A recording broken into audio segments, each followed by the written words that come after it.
So, hallo.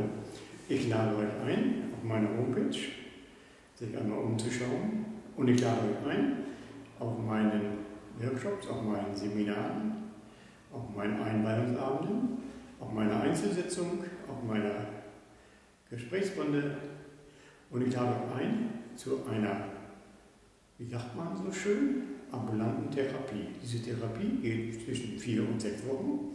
Wenn ihr möchtet, die wird abgesprochen mit eurem Hausarzt, dass ihr auch die freie Zeit dazu habt. Dann werden wir uns 1 bis 2 Mal in der Woche oder manchmal auch 3 Mal, entweder per Telefon, per Skype oder wer in der Umgebung wohnt und kommen kann, zu einer persönlichen Sitzung hier so treffen und werden deine Thematik durcharbeiten. In unserem modernen Zeitalter ist es, wie ich schon sagte, mit Skype und Telefon und Handy eine sehr gute Option. Ihr braucht eure Umgebung nicht verlassen, die euch vertraut ist. Ihr könnt zu Hause bleiben und könnt euch entspannen. Ihr seid nicht dem Druck und die Tagesgegebenheiten, die da so anherrschen, unterworfen.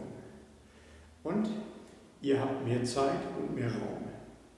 Und dabei möchte ich euch gerne begleiten, wenn ihr es möchtet. Und ich würde sagen, wenn ich euch neugierig gemacht habe, dann ruft mich einfach an. Die Telefonnummer steht hier unten drunter. Und auch meine Mail ist hier unten verzeichnet, dann schreibt ihr einfach. Und wir werden schon zu einem guten Kompromiss und einer guten Lösung finden. Okay, ich wünsche euch noch eine wunderbare, schöne Zeit und wir sehen uns hier oder da oder dort. Tschüss.